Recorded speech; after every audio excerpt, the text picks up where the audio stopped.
What's going on? So in this video, I'm going to walk you through exactly how you can make a ton of money in your business from VAs, how VAs really positively affect your business, and how you can leverage them to really go to the next level. Now, I had a student in my inner circle basically ask me a few weeks ago, it's like, yo, you trying to make a video on VAs? I'm like, cool, I got you. So here's that video. Here's like a more sophisticated video. Obviously, I sent him a Loom video at the time, but this is a more sophisticated video into the exact steps, hiring processes, every system that we use for VAs, right? So the most important thing for VAs is the hiring process. Everything dependent on the hiring process.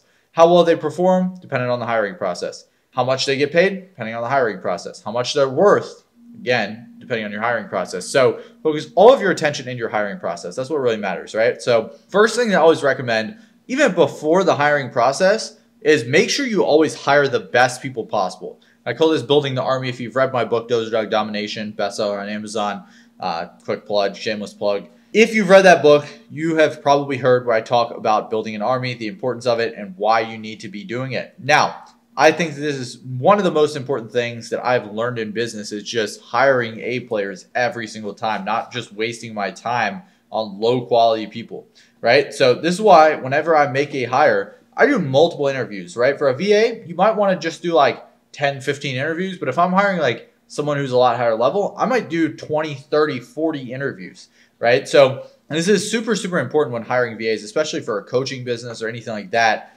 Hiring VAs is going to really be able to take the time back off your plate, right? So your goal with a VA, let's just talk about the goal for a second.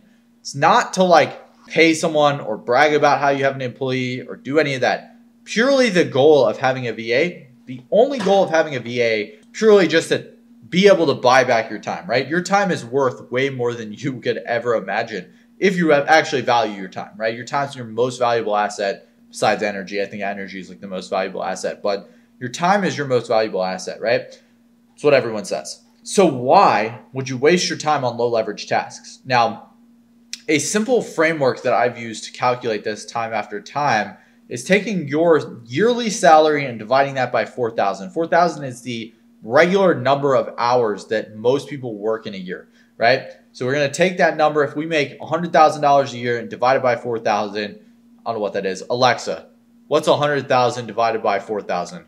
Appreciate it. Yep, she didn't respond. That's all right. You get the idea. It's what, around like 20 something? I don't know, 25, 23, something like that. That's what your hourly rate is, right? So your yearly salary divided by 4,000. Yearly salary in profit, in money that you actually take home. So that means if you're a business owner, if you run a coaching business, it's not just your annual salary of like revenue. You might be able to say that you generated $200,000 in revenue, but you might have spent $150,000 in expenses. Take the actual money that you're taking home. That's your hourly rate. Now, anything that is less than like half of your hourly rate, you shouldn't really be doing it at the start. Once you get up even more, as your hourly rate goes up, there's things even more valuable than that you shouldn't be doing. But the key point here is to outsource things that are low leverage, right? So if you have, a $20 an hour task, you should probably do it if you're making $20 an hour. But if you have a $3 an hour task and you're making $20 an hour, outsource it to someone who makes $3 an hour or makes even more than that. Now, my trick with VAs is to basically overpay them at the start, right? So we're going to go in, they're going to ask for a certain number, we're going to overpay them. The reason that we do this is so that we can give them an idea that this is a career path, not just somewhere to be for a month or two. VAs turn out very, very fast if you're getting them like from the Philippines. And I'm going to talk about where to get them and how to get them in just a little bit. But the system to actually get VAs is to overpay them slightly more than what they're worth, right? Or more than what they think that they're worth at the time. So I always recommend that you pay them slightly more than what, they think. So if they give you $4 an hour, maybe you pay them $5, right? It's pretty simple. The reason for that is to kind of give them that expectation, right? Now, another thing that I like to do sometimes, I don't do this all the time, I sometimes do this, is offer incentives. Incentives to be proactive and finish the work early, right? So one thing that I like to do in the VA world is basically hire out VAs that are able to work on incentives. So if they're a full-time VA, they're supposed to be working 40 hours a week. I'm going to pay them out for that 40 hours a week, whether they work 40 hours a week or 20 hours a week, as long as they completed those tasks. Now, if there's still tasks on the board, I expect that they work 40 hours. But if I have 20 hours worth of tasks on the board 1 week, I'm still going to pay them out for that 40 hours as a bonus, and B, it's going to encourage them to finish their work earlier so I can put more onto them. So the goal with VAs is to get as much work as possible, as much output as possible through that time. And if they're spending a ton of time, you're not going to get that good of results with them. You're not going to probably like your VA. So as far as VAs go, the best place to track time for VAs, most Philippines VAs will want to work hourly. It's just how it is. It's cool. I hate hourly billing. I don't do it for anybody like in the US. I pay them on a salary because it's easier. However, I do recommend you pay them hourly because their hourly rate is probably going to be cheaper than their salary. And a lot of them prefer to do it hourly, right? So the way that we're going to track this time, we want to, if a huge red flag for VAs is if they give you like an exact time, right? They say, hey, I worked 5 hours this week. No, you didn't. You worked like 4 hours and 54 minutes. Don't lie to me about it. Just tell me the truth, right? I want exact numbers. So that's a huge, huge point for VAs. Now, another thing on the VA side is that you want to make sure that you are tracking that time in some sort of time tracker like Apploy or one of these trackers that can actually track the time, and not just the time that they work based on they check a box, but also take screenshots of their screen. Also can have sometimes made them Loom record their screen.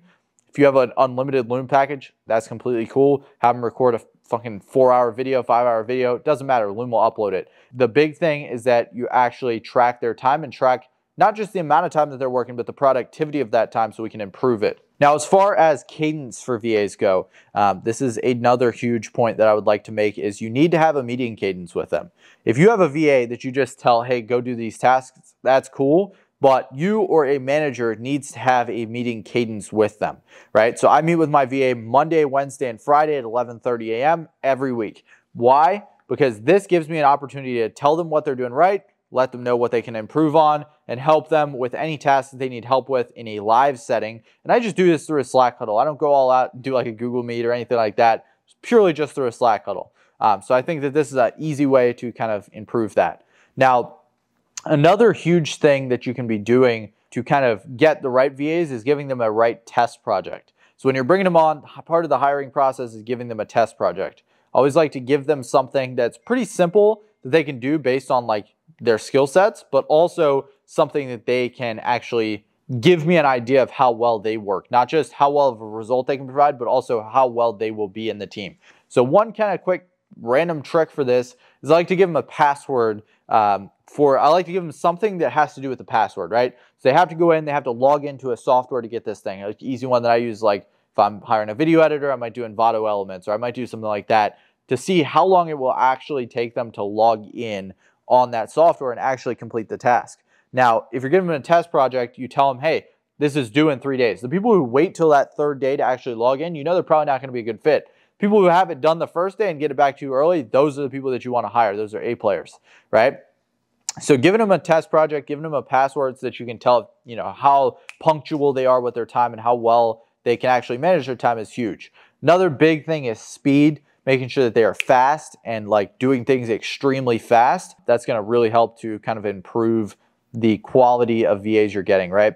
And then kind of another huge thing here is when you're hiring, you're going to get thousands of applications, especially if you're using onlinejobs.ph, which is what I use to hire. I always recommend hiring out at the Philippines. Indian workers are never as good as Filipino workers in my personal experience. I'm not saying that that's a generalized statement or nobody from India is good. I'm just saying from my experience, Filipino workers are almost always better. They speak better English, and I typically just get better results with them. So that's typically where I hire from. I use a platform called onlinejobs.ph. I put out a job description where they can go in, fill out their application, and apply directly there. From there, I basically go through the application and see who's the most qualified and book.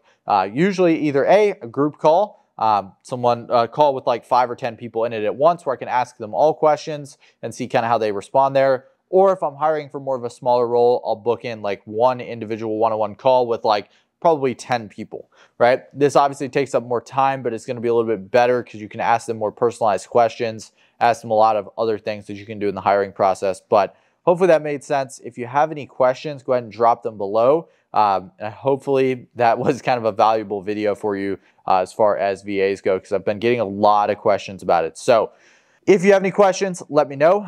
If not, that's cool too. But yeah, I'm going to leave all the resources for this video in the description. If you want to join my program, I have a consulting program, 12-week program. As of right now, subject to change in the future, but have a 12-week program with me and my business partner, Isaiah, where we basically scale your business up for you. We'll take you to the moon. If you're not interested in that, that's cool. Keep consuming these videos for free. But yeah, I shall see you later. Peace.